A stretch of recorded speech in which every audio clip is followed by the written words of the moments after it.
Quero agora convidá-los a abrirem a Escritura em Atos capítulo 14, verso 23.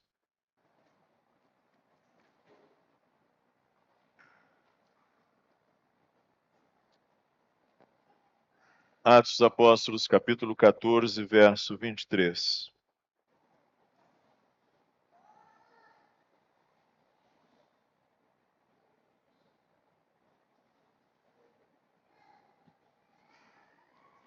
Atos capítulo 14, verso 23, diz assim: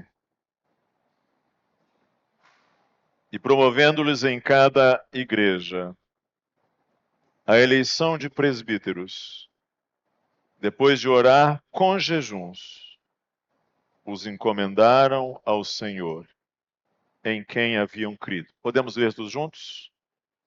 E promovendo-lhes em cada igreja a eleição de presbíteros, depois de orar com jejuns, os encomendaram ao Senhor, em quem haviam crido. Em cada geração, a igreja precisa reafirmar como o próprio Cristo a conduz.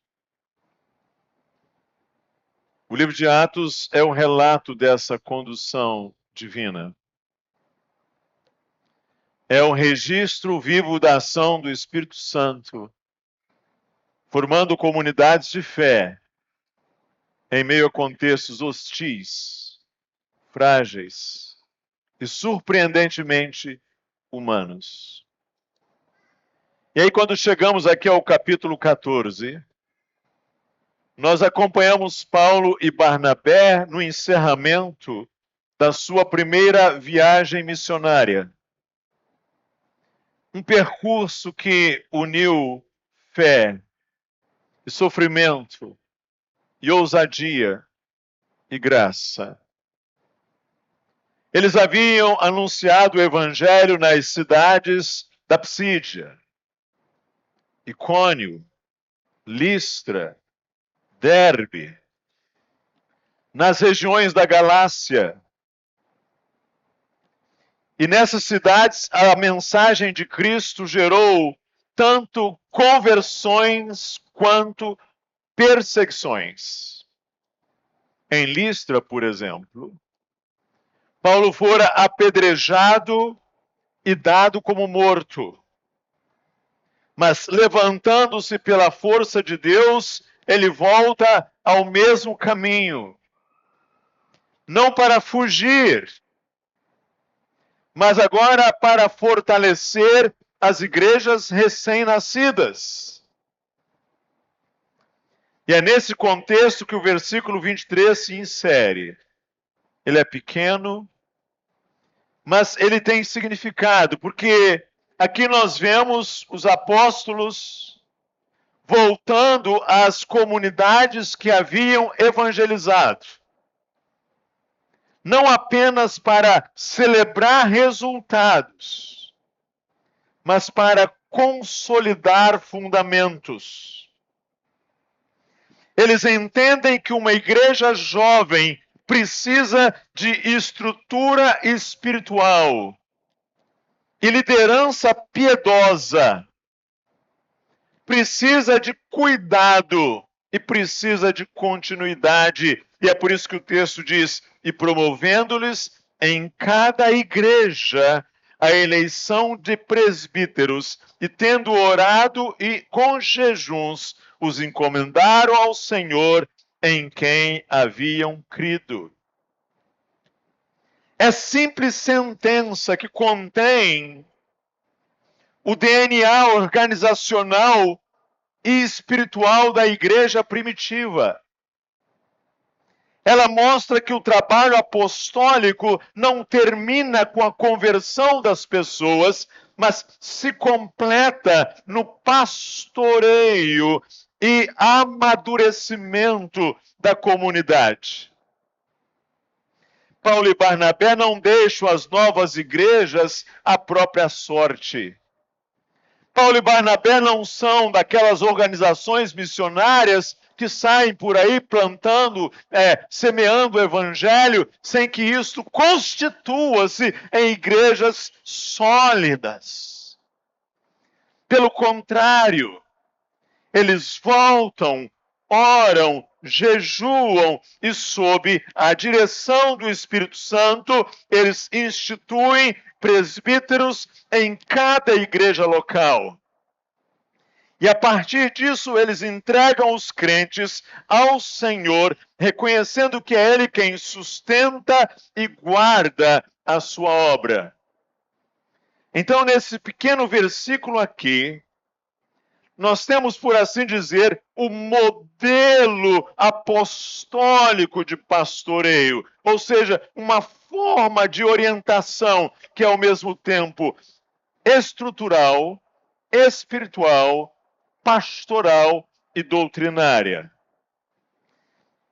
Estrutural, espiritual, pastoral, doutrinária. É estrutural porque estabelece presbíteros em cada igreja. É espiritual porque o faz em oração e jejum. É pastoral porque os entrega ao Senhor. E é doutrinal porque tudo se firma na fé em Cristo.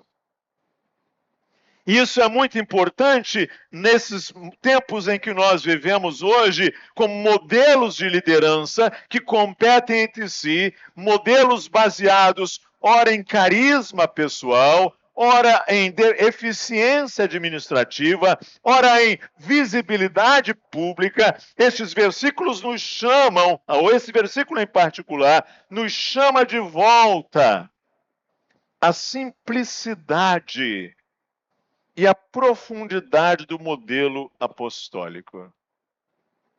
O texto não serve apenas para um procedimento do passado, mas um padrão perene para o pastoreio da Igreja de Cristo.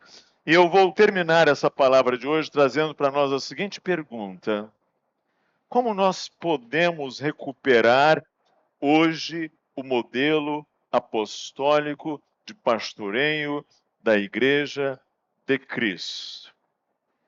Vejam isso.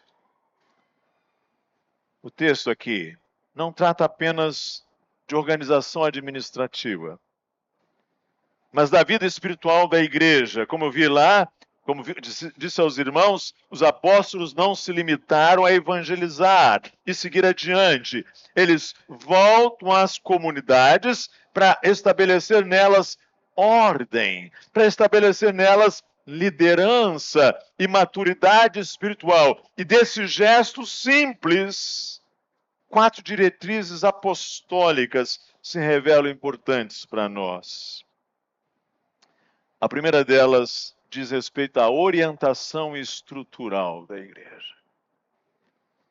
Vejam, há uma liderança plural e local. Diz aí, e promovendo-lhes em cada igreja a eleição de presbíteros. Ou seja, o texto começa com uma expressão densa. Literalmente é, tendo designado em cada igreja presbíteros. O verbo aqui é erguer a mão. Ou seja, a língua grega é erguer a mão, ou seja, é designar, é ordenar, é instituir alguém para uma função. Portanto, os apóstolos não deixam igrejas sem liderança. Eles estabelecem, sob direção do Espírito, presbíteros em cada igreja local. E essa é a primeira orientação, irmãos. A estrutura da igreja é local e é plural. Ou seja, cada comunidade é autônoma sobre Cristo, mas ela é guiada por uma pluralidade de presbíteros, homens piedosos, que devem ser maduros e reconhecidos pelo povo. Na igreja primitiva, a palavra presbítero é a forma grega da palavra ancião. Mas ancião no sentido da experiência. Ancião no sentido da maturidade. Eles usam também, a língua original usa também a palavra bispo. Não eram cargos distintos. Eram dimensões de um mesmo ministério. Presbítero está relacionado à maturidade, ao caráter. Já bispo está relacionado à função de supervisionar e de cuidar. E essa pluralidade era mais que organizacional, era teológica. Por quê? Porque ninguém isoladamente representa Cristo sobre o rebanho. A visão do Novo Testamento não é que uma única pessoa isoladamente representa Cristo sobre o rebanho. A visão do Novo Testamento é que o pastoreio é um ato colegiado. A comunidade cristã não nasce como uma instituição hierárquica, mas como um corpo vivo, pastoreado por presbíteros, por anciãos locais, espirituais, por uma equipe de servos. E assim se cumpre, é o que Pedro mais tarde escreveria na sua primeira epístola, no capítulo 5, ele diz assim: aos presbíteros, apacentai o rebanho de Deus que há entre vós. Observaram a palavra? Presbíteros, apacentai o rebanho de Deus que há entre vós. Não por constrangimento, mas voluntariamente, como Deus quer. Não por sorte da ganância, mas de boa vontade, nem como dominadores dos que vos foram confiados, antes tornando-vos modelos do rebanho. Então, a forma apostólica de liderança é plural, é participativa e pastoral. Ela não é autoritária e nem é personalista. Esse governo da igreja é colegiado e a autoridade é servidora. É assim que temos a igreja no princípio. Em segundo lugar, observe a orientação espiritual, discernimento sobre oração e jejuns. O texto diz assim: e tendo orado com jejuns. A instituição de presbíteros não é um ato político, nem meramente administrativo. É um ato de culto. É um ato de discernimento espiritual. Essa é a razão porque Paulo e Barnabé oraram e jejuaram. E a nossa confissão de fé, quando fala da separação de presbíteros, ela fala que se faça isso com orações e jejuns. Ambos os gestos são sinais da dependência total de Deus na escolha e consagração dos líderes. E se você voltar atrás ao capítulo 13, nos versos 2 e 3, quando a igreja de Antioquia também envia Paulo e Barnabé, quando ali atrás a igreja lá em Antioquia da Síria enviou Paulo e Barnabé, ela também o fez com oração.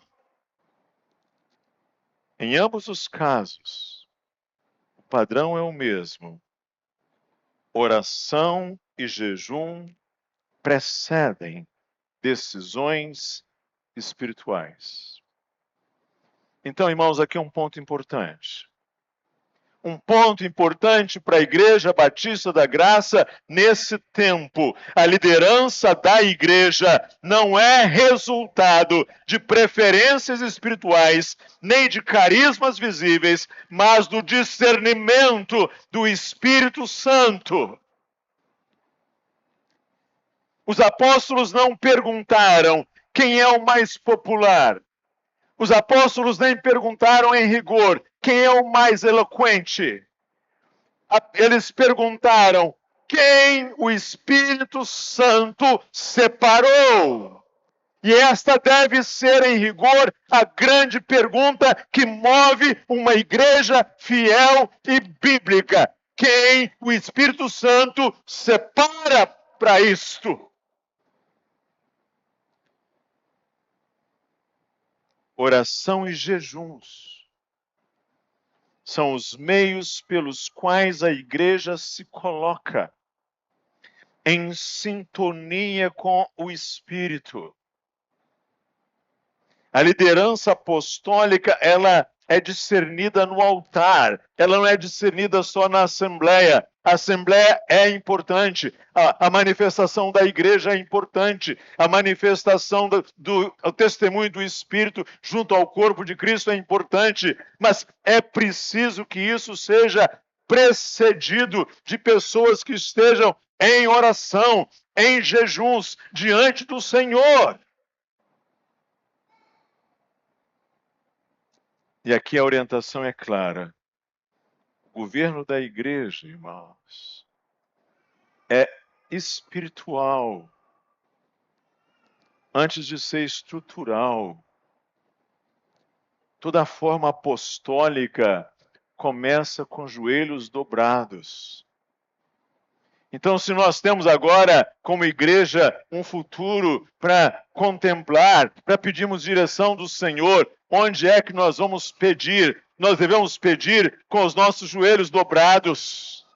Nós devemos pedir assinalando a importância das nossas orações, com jejuns. O que isso diz para nós? Que nós estamos direcionados, intencionalmente direcionados a esse propósito. Irmãos, preste atenção. Não é a técnica que sustenta a igreja. Técnicas são importantes. É a presença do Espírito de Cristo. E assim o jejum e a oração são a respiração da liderança, o sinal de que o ministério depende da graça e não da performance. João Calvino vai dizer que Deus não vai fazer nada na igreja senão por meio da oração. Ele vai usar a oração como meio ordinário para fazer as coisas acontecerem na igreja. Então, a orientação espiritual apostólica nos lembra, em segundo lugar, que o poder pastoral nasce da fraqueza dependente e não da autossuficiência ministerial, não da autossuficiência, não de uma confiança própria. Orações e jejuns. Em terceiro lugar, observe o texto. A orientação pastoral que é oferecida. Uma entrega confiante ao Senhor. Os encomendaram ao Senhor.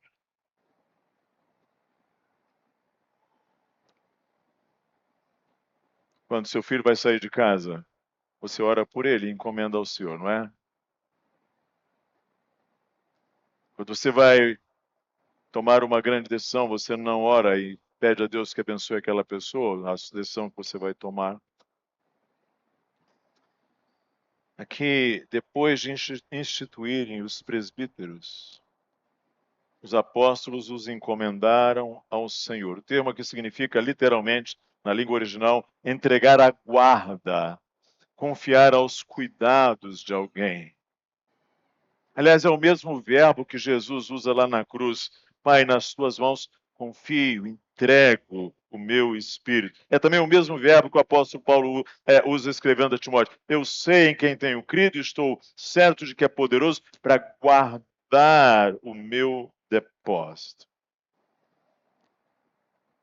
Então, Paulo e Barnabé entregaram os presbíteros e as igrejas ao Senhor, reconhecendo que a obra é dele, permanece dele. A orientação apostólica não termina com a organização da igreja, culmina na entrega confiante ao Senhor do rebanho, e isso é profundamente pastoral. Os apóstolos não controlam, não centralizam, não mantêm domínio à distância. O que os apóstolos fazem? Eles confiam as igrejas aos cuidados de Cristo.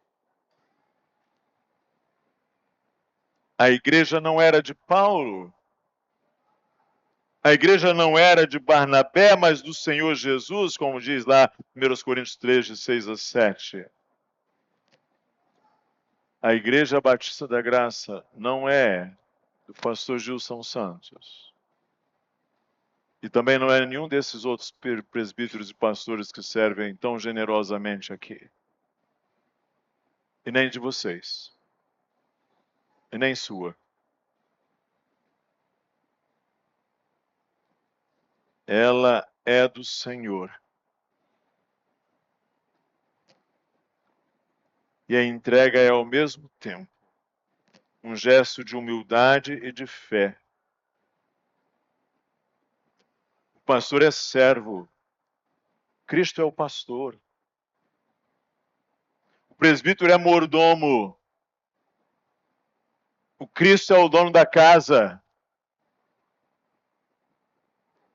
A forma apostólica de pastoreio é, portanto, confiante e submissa. Ela reconhece que o rebanho pertence unicamente ao Senhor, como aliás o apóstolo Pedro escreverá, porque vós eres como ovelhas desgarradas, agora, porém, vos convertestes ao pastor e bispo das vossas almas.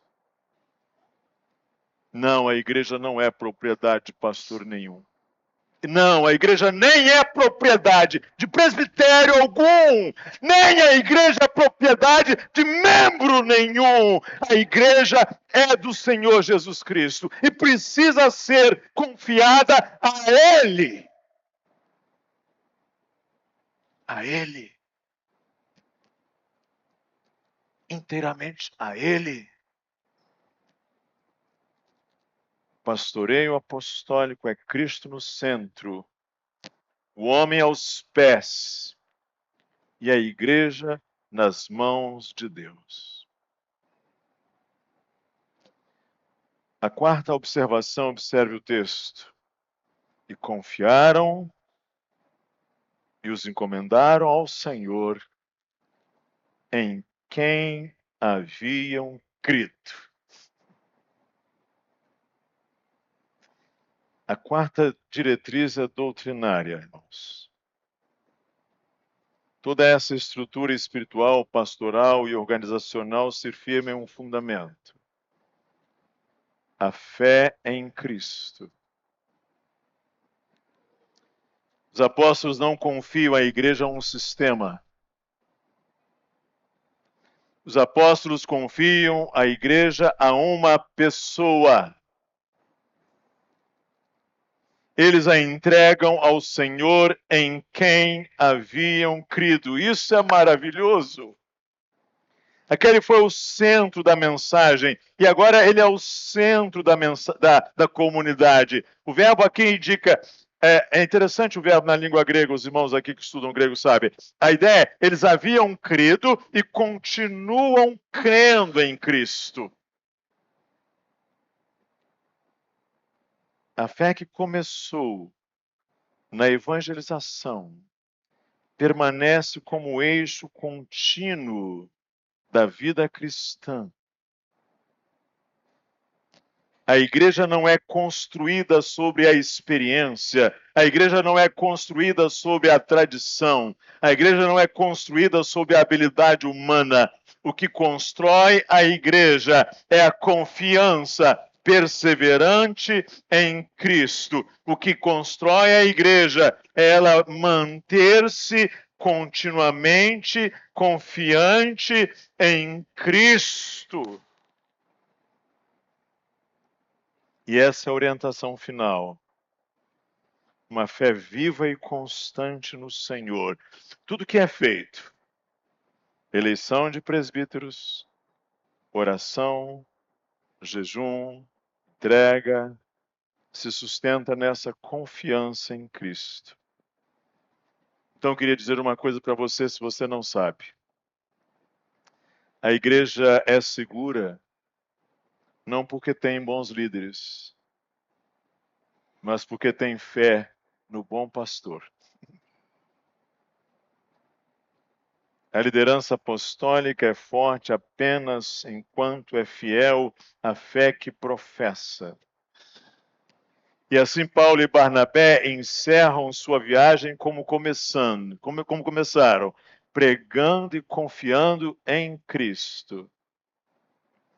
Porque a forma apostólica do pastoreio é cristocêntrica, do início ao fim. Então, observe aqui esses 4 pontos. Pastoreio, a forma apostólica de pastoreio da igreja é estrutural. Presbíteros em cada igreja. Eu peço que você preste atenção. Presbíteros no plural. Em cada igreja. Um governo plural e local. É espiritual. Tem oração e jejum. Discernimento sob dependência do Espírito. É pastoral, porque entrega ao Senhor em confiança, em submissão ao Supremo Pastor. É fundamentada doutrinariamente porque a fé em Cristo é o fundamento e firmeza da igreja. Em suma, a forma apostólica de pastoreio é colegiada, é espiritual, é confiante e é cristocêntrica. E aqui eu queria trazer, então, uma pergunta. Há muitos modelos de liderança hoje. Modelos corporativos, modelos carismáticos, modelos burocráticos, modelos midiáticos.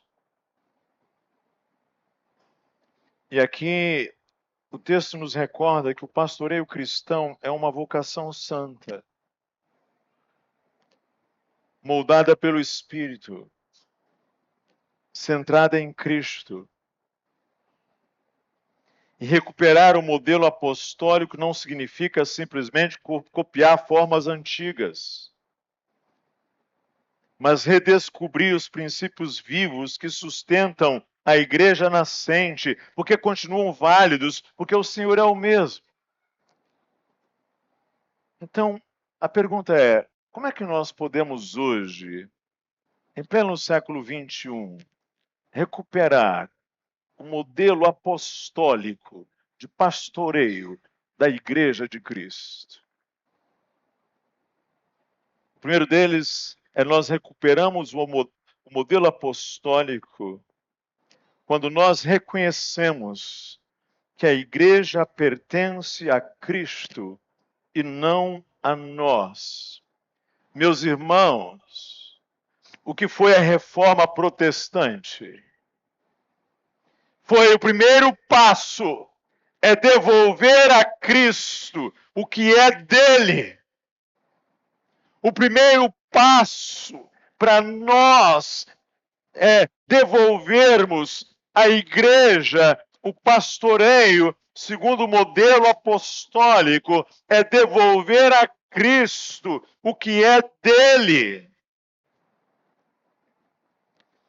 Muitos líderes, ainda que bem intencionados, acabam transformando ou tratando o rebanho como a extensão da sua personalidade, como a extensão dos seus projetos, como a extensão da sua visibilidade narcísica. Mas a igreja não tem dono humano. A igreja foi comprada. Atos 20 e 28. A igreja foi comprada, adquirida pelo sangue de Cristo, pelo próprio Deus. Então, recuperar o modelo apostólico é voltar a confessar com humildade: pastores que aqui estejamos, o rebanho, Senhor, é teu. A igreja, Senhor, é tua. Isso muda tudo. Isso muda o modo de pregar. Isso muda o modo de governar. Isso muda o modo de aconselhar. Isso muda o modo de planejar. O pastor deixa de ser o gestor da fé e volta a ser um sumo pastor, onde Cristo é reconhecido como verdadeiro pastor e o pastoreio se torna ministério e não carreira. O pastoreio se torna serviço e não poder. E o que não falta é gente correndo à busca de validações e poderes. Poderes. Precisamos é de servos. Servos debaixo da autoridade do pastoreio de Cristo. Homens que estejam de joelhos debaixo do pastor da igreja, que é Cristo. De joelhos. Estamos muito cheios de estrelas e muito poucos servos. Muita gente à procura de simplesmente glorificar o seu ego e não glorificar o Senhor da igreja.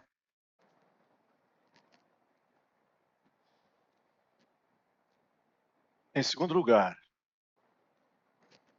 nós recuperamos um modelo apostólico quando nós exercemos liderança plural e rendida e não solitária e centralizadora.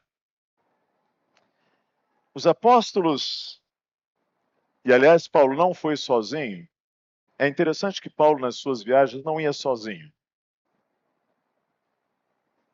Ele era apóstolo, mas ele sempre se fazia acompanhar de alguém. Eles deixaram a igreja não sem liderança, mas também não deixaram as igrejas com apenas um líder.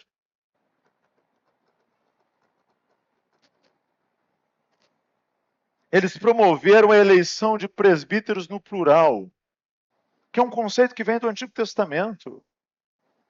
Homens maduros, que serviriam juntos. É claro, uns mais maduros que outros, uns com mais experiências do que outros, uns com histórias e sensibilidades diferentes, orando, discernindo e cuidando do rebanho. Então hoje, irmãos, nesses tempos de personalismos, nesses tempos de culto à imagem, a igreja precisa voltar à sabedoria da pluralidade.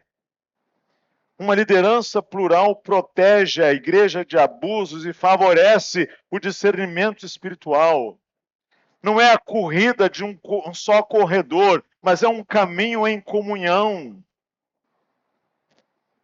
O modelo apostólico nos convida a reconstruir a confiança mútua entre presbíteros, a ouvir mais, a dominar menos, a pastorear juntos, sob o jugo de Cristo, sob a cruz de Cristo. Em terceiro lugar, nós recuperamos o modelo apostólico quando nós discernimos tudo em oração e dependência, e não em pragmatismo. Paulo e Barnabé oraram e jejuaram. A escolha dos líderes não foi fruto de marketing, mas de clamor. Sabe, havia uma coisa muito interessante. Eu venho de uma época em que as escolhas pastorais eram feitas debaixo de imensas orações e com critérios muito rígidos. Eu ouvi uma certa ocasião uma história de uma igreja nos Estados Unidos, muito próspera, no sul dos Estados Unidos. Não sei se os irmãos sabem, as igrejas batistas no sul dos Estados Unidos são muito prósperas, ricas. E a igreja ficou lá sem liderança pastoral. Tinha uma comissão, então, eleita, como a comissão que foi eleita hoje, uma comissão eleita, uma comissão lá maior do que a nossa, eleita para pensar agora o futuro do pastoreio da igreja. E aí o homem que estava ali, como relator daquela comissão, era um homem experiente, um homem maduro, um homem com discernimento espiritual. E ele falou o seguinte: irmãos, nós vamos colocar uma nota no Jornal Batista, que vai circular pela denominação inteira.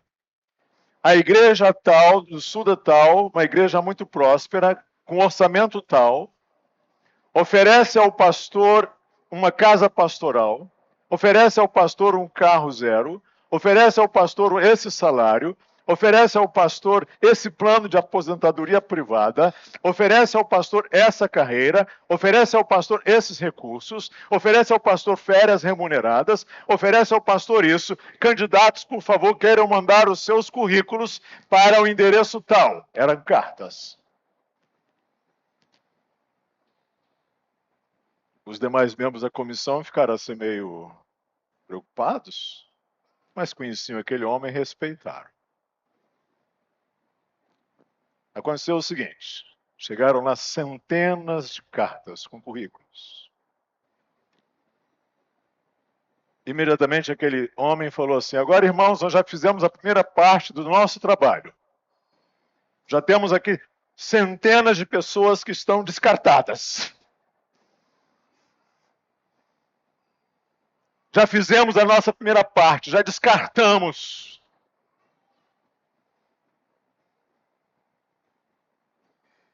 É esse espírito que nós precisamos ter. Constituir homens que sirvam. Constituir trabalhadores para a seara. Constituir pessoas que sirvam, não por causa do ouro e da prata, mas que sirvam em dependência do Senhor. Por isso, o jejum aqui não era um ritual. Não era fruto do marketing, mas de clamor. Ou seja, era uma expressão de rendição diante de Deus. Porque muitas vezes, irmãos, nós buscamos líderes eficientes, mas não necessariamente piedosos. Nós buscamos líderes competentes, mas não necessariamente espirituais. Então, a forma apostólica nasce do altar, da súplica, da dependência. Sem oração e jejum, a liderança da igreja se torna mera técnica. E o resultado é uma estrutura sem poder. Uma igreja que se move, mas não se ajoelha. Nós estamos carentes de igrejas que se ajoelhem. Nós estamos carentes de irmãos e irmãs que se ajoelhem em casa. Nós estamos carentes de irmãos que cotidianamente orem por esse processo que a nossa igreja está vivendo agora. Com joelhos dobrados. Porque onde há oração, há discernimento. E onde há jejum, há dependência. E onde há dependência, o Espírito governa. Em quarto lugar, nós recuperamos o modelo apostólico quando entregamos o rebanho ao Senhor e os líderes aos cuidados de Deus. Os encomendaram ao Senhor. Confiar a igreja ao Senhor em quem cremos. E não a nossa vigilância incessante. Significa pastorear com zelo, mas também com fé. Conscientes de que Cristo vela por sua igreja.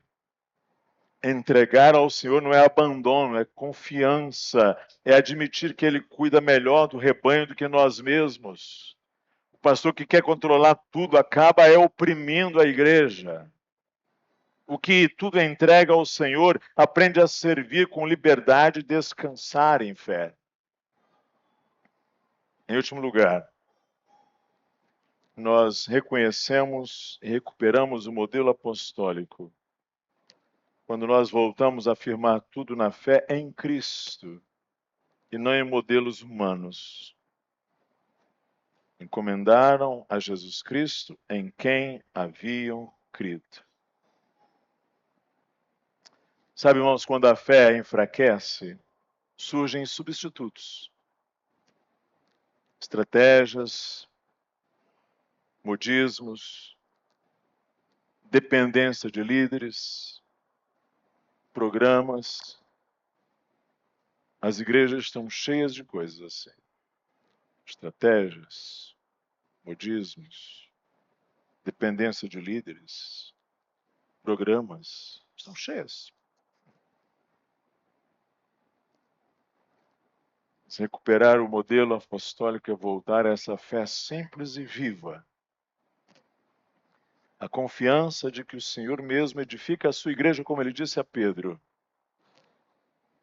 E a igreja é forte não é porque tem bons planos. Ela precisa ter bons planos, mas ela não é forte porque tem bons planos. Mas porque confia num bom pastor. E esse pastor não falha. Eu preciso terminar. Antigamente havia nas corridas gregas, uma corrida de revezamento chamada lampadedromias. E o vencedor daquelas corridas não era o que chegava primeiro, mas o que chegava com a tocha ainda acesa. Porque para os gregos, que eram idólatras, o fogo representava a presença dos deuses. E deixar apagar o fogo era sinal de fracasso. Ainda que o corredor fosse rápido, era fracasso. Essa imagem serve para nós. A Igreja de Cristo. E é essa corrida de fé. É essa tocha que deve permanecer acesa. Perdão. O que define, irmãos, o êxito de um ministério não é a velocidade, nem em rigor a popularidade, mas é a fidelidade. Em manter a chama do Evangelho ardendo, queimando, de geração em geração. A Igreja Batista da Graça será fiel se a tocha permanecer acesa. A tocha do Evangelho. Ao instituírem presbíteros e confiarem a igreja ao Senhor, eles estavam pensando, os apóstolos, adiante em manter essa tocha sagrada acesa. Fogo do cuidado espiritual, iluminando pela fé em Cristo, sustentando pela graça. E no centro disso tudo, o Senhor Jesus Cristo. Modelo de Cristo. O modelo apostólico é o modelo de Cristo. Pastor que ora, que se entrega, que confia ao Pai, que pastoreia com mansidão e poder. Ele é o presbítero eterno, o bispo celestial. Então, toda forma fiel de pastoreio é apenas um reflexo de Cristo. O que a nossa igreja deve fazer nesses tempos é voltar o olhar e o coração para Cristo. O único pastor que nunca abandona o rebanho. O único que ora por nós, incessantemente. O único que entregou a si mesmo pela sua igreja. Se nós queremos ser uma igreja que corre rápido, mas sem chama, nós queremos ser uma igreja acelera, cheio de programas, mas sem chama. Hoje o Senhor nos convida a pensarmos a liderança como serviço, o poder como dependência, a fé como fundamento e Cristo como centro. E que cada pastor e cada presbítero diga com temor e esperança: Senhor, o rebanho é teu, eu confio em ti, ensina-me a cuidar do que é teu, a servir com outros, a orar com fervor, a descansar em tuas mãos e a manter viva a chama do teu evangelho. Que o Senhor nos abençoe. Vamos orar? Senhor Jesus, tu és o pastor e bispo das nossas almas. Nós te damos graças porque deixaste a tua igreja instruções claras e não a deixaste sem guia nem direção. Assim como o Senhor conduziu os apóstolos, conduz a nossa igreja. Dá-nos homens piedosos, cheios do teu espírito, que sirvam com humildade, em pluralidade, em fidelidade, tua palavra. Ensina-nos a discernir oração e jejum, entregando tudo aos teus cuidados. Em Cristo Jesus. Amém.